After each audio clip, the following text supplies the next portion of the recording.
Hey there guys, and welcome to episode 21 of my Ironman Chattanooga video diary for Gearist.com. My name is Brandon Wood, and this past Sunday, September 28th, 2014, I completed my second Ironman, third attempt at an Ironman, which is a different story altogether. My second Ironman, Ironman Chattanooga, the inaugural Ironman Chattanooga.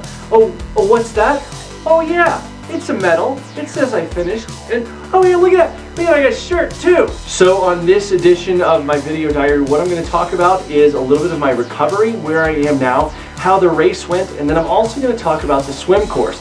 In the next video, we're going to talk about the bike course, and the next video after that, we're going to talk about the run course. And that'll be it for this event, but at that time, I will have another thing coming up that I'm going to be excited to announce. So, let's get into the race results. Now, according to my phone here, which has the official results listed on it, I would try to read these off to you guys by memory, but I don't have them memorized. So, bear with me. My overall time was 13:28:48, which is about an hour and 12 minutes faster than my previous time from Ironman Wisconsin in 2009. That put me at 1,550th place overall and 236th place in my division. Now, the swim times, the bike times, and all the time splits, which we will go down in the individual leg videos that I have coming up, but we'll go down those real quick today. The swim leg, I did 47 minutes and 12 seconds, which put me 12th in my division, 123rd overall. The bike was 5:49:33, which put me 92nd in my division, 530th overall. Actually a really good bike for me. And the run, yeah, 6 hours, 24 minutes and 4 seconds, which put me 236th in my division, 1,550th overall. How about that? The same place as I finished. Before I go any further, I feel like I should address the sniffliness that you're hearing.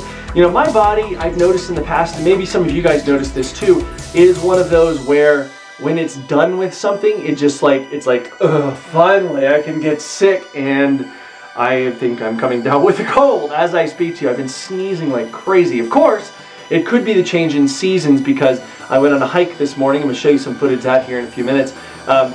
And that seems to have, in the past, when it's cold and warm and cold and warm, it can mess with my allergies a little bit. But that's neither here nor there. Let's get on with talking about the swim course. So the swim course took place in the Tennessee River. Now, what's really cool about the swim course for a lot of people that are not strong swimmers and first-time Ironmen is that the 2.4 mile swim course covers that distance in a downstream moving current. So you've got assistance. Now, people have been very complimentary of my swim. A lot of people have been very complimentary, and I want to kind of put a little caveat out there that what I'm about to say, I don't mean it to be braggadocious, I don't mean it to be arrogant or anything like that, because it's going to come off as that a little bit. So please bear with me and take it for the spirit in which it's intended. I'm a swimmer. That's what I was super fast in high school and like crazy fast in high school. My first Ironman, which was in a lake, so it's a genuine time, was Ironman Wisconsin 2009, which I did in 53:35. So that's a pretty fast swim in the grand scheme of things. And I think that was roughly, I was 30th out of the water. Now in this swim, I went 47. That's super fast, right? Not really. Not for me. For me, I really should have been closer to about 40 minutes. Now, why did it happen that it was 47 minutes? Well, part of it is, as I told you guys, you know, you saw that gap in those videos leading up to the race because I had some personal things going on, which I have yet to make a decision whether I'm going to get into it or not. But those personal things kept me out of the water for 2 weeks leading up to the race, which, since I don't taper the swim, I build right into the race, is where I really would have been putting on the bulk of that build and really building up that speed. Did it make a difference those 2 weeks? In my opinion, absolutely it made a difference. So that's a big part of it. Now another part of it, and one that I think is actually pretty important for everybody to pay attention to, whether you're a slow swimmer, fast swimmer, middle of the pack swimmer, is that it is a downstream swim. And as such, we sometimes can get a little bit lackadaisical about pushing it because we're like, oh, I can just sit back and float, no big deal. I can float this in an hour and a half. Well, maybe you can. Now, I'm not saying I didn't put any effort, because believe me, my shoulders tell me that I put in an effort. Trust me. But I am saying that there are portions where I probably didn't push as much as I would have otherwise. Not a big deal. It went well for me. I'm satisfied with that hour, with that 47 minute and 112th place or whatever it was. But if I had my druthers, I would have been right around 40 minutes, because everybody, you look at the 100-meter pace and it's 1:13. Well, 1:13 isn't really going to cut it, because I should be doing that anyway. I should be doing that in a pool. But the fact of the matter is that the swim went fairly well. What's interesting about this swim course is that you get in, again, 2.5 miles upstream, or 2.4 miles upstream of the finish. You kind of come down this little path through the woods, and you go out on this dock and you jump off. Now, right on that path, somewhere there's a timing mat underneath these other kind of carpets that are there to make sure you don't slip in the mud and things like that. That's when your time starts. So I also think there's probably about 30 or 45 seconds that were added to my time, because I was just kind of cruising and having a good time and waving at people and stuff like that. But once you jump in, no diving, it is go time. And what's interesting, because the river kind of does this little meander thing as it goes toward the finish, you kind of have to, you do have to sight a little bit. Now, you would think that you would be able to just kind of go straight because it's downstream. And to a degree you can that, because the water also tends to meander with the river itself. However, you can swim tangents to a large degree. So what I tried to do was spend more of my time and toward the middle of the river where the current is stronger. That way I could really take advantage of that and swim the tangents a little bit. It was really cool to be able to look up to my left where you could see the shoreline and people walking from the start to the finish, and you could kind of see them cheering. There were three, I think, bridges that you passed under, 2 or 3. And you could see people waving from those bridges and filming, and there are actually a lot of videos on YouTube that you may be able to find of that. Really, really cool. Now, what's interesting is when you come to the swim finish. Now, let's pretend that this phone is my body and the swim course is coming this way and the finish is here. So I have to turn and go to the finish this way. So this is what happened, I noticed, and I was curious about this going in, because you don't really feel that current. When you're in the current, you don't feel it. You can tell, sure, you're moving if you're looking at the shoreline or something, but you can't tell how much faster you're moving. So you're coming down, you turn left to go into the finish line, but your body goes, you turn and you keep drifting like this. So that was kind of an interesting thing to deal with. Now, they did have some boats parked right there to really kind of buffer that current, and that actually helped quite a bit. Coming up into the stairs, what was interesting is that I should have swum a little bit farther in. I found myself having to do kind of a couple breaststrokes to get closer to the stairs, because they didn't come as far down in the water as I thought they would have. I don't know where I thought they were going to come, but I just know that I had to get really close to them and then kind of pull myself out. I wish there were like 3 or 4 more steps there. The volunteers at the swim exit were spectacular, and I actually saw somebody that I know, Sarah. How are you, Sarah? Thanks for being there. And I saw her at the first aid station on the run as well.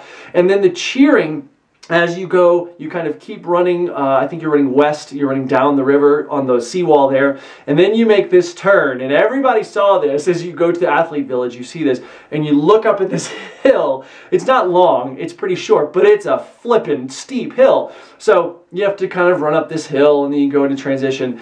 And I made a decision, a very conscious decision, the day before, talking to a buddy of mine, Scott. I talked to Scott and I said, what would you do if you were me in transition? I said, I'm not going to set any world records or anything like this. And my instinct is to kind of go in, take my time, and make sure that I've got everything in place. Not rush and potentially forget something. Forget sunscreen, because believe me, that's a huge deal. Forget any of those things. And he said, just chill, man. He said, one of the best races I ever had was where I went in and I just took it easy. So that's what I made up my mind to do. As I went into transition, I kind of walked over to the water table, grabbed a sip of water, went, got over, found a chair where I could get my stuff on. Now, because I went in bike clothes, I had to go nudie nude, so I took off my swimsuit. No wetsuit on this race this year, by the way. It was not wetsuit legal, so if people wore wetsuits, which they were able to wear, if they did, they were not eligible for Kona slots or age group awards. I chose not to wear a wetsuit. So I get over, find my nice chair. First thing I do is go ahead and get naked, get my bike shorts on, and then I put on my chamois cream, basically anti-chafing cream, all up in your junk to make sure you don't get chafed. The next thing I did after that was to get my sunscreen on. I had a bottle of spray sunscreen, got myself all sunscreened up. Now, they do have people outside that can put on sunscreen, and I definitely went to them to get more sunscreen on my arms. My primary concern was my face, ears, and neck, because those are the things where I knew that people weren't going to really wipe it on your face the way that you might want it to, and I wanted to make sure that I was protected. So I went in there, got that done, and then I sat down and realized a flaw in my plan. Now I'm sitting here, I've basically got my kit on by this point, heart rate monitor strap, the bibs are pulled up, the jersey is on, And then I go, oh, let me put my shoes on. Well, I wanted to wear Injinji socks because I love my Injinjis. I love the fact that they prevent blisters. More on that later, generally for me. The problem is when you have wet feet, Injinjis are a pain in the ass to put on. Socks in general are a pain in the ass to put on, but Injinjis in particular. So that probably took a solid 3 minutes to put the socks on, which is a long time to put on socks. My fault. I don't blame Injinji. It was just kind of a clerical error, if you will, on my part. So I got my socks on, walked out, went to the bathroom, and then I got on my bike and got on the way. Now, in my next video, I'm going to be talking about the bike leg of Ironman Chattanooga and some things that went on there which were very, very interesting. But now let me talk a little bit about how I'm feeling right now and my recovery. So first, I feel, except for this cold thing, I feel great. I really, really do. Now, I had some popliteus soreness, which I mentioned to you guys leading into the race. That certainly did play a factor in the run, which we'll talk about in the next video. It did play a factor in the run, and it's definitely the part of me that feels the most sore. When I'm up and I'm walking around, I don't really feel any soreness, and today is Thursday, so I feel really quite good. When I'm sitting down for a while and then I get up, my body's like, dude, what the hell are you doing? And that's when I know I need to slow down and take my time a little bit. Today, since I haven't done anything yet this week, really, that's any sort of strenuous activity, I decided to go out for a nice hike with my dog Sadie and shake some of the cobwebs off. So now, here's a little bit of footage of that. Hey there, guys. So as part of my recovery from Ironman Chattanooga, I decided to go for a hike this morning with Sadie. So we're up here on the Sarin St. Vrain Trail. Sadie, come here. Which is a little bit outside Jamestown, Colorado. And I have to say, this place is spectacular. I've never been on this trail before. There are just these campsites scattered throughout here. I love this. We've got the St. Vrain River, I think, right there. Anyway, whatever it is, it's beautiful and it's doing a great job toward flushing some of this lactate. I'm loving this. It's amazing. So, how do you recover? Let's hear it.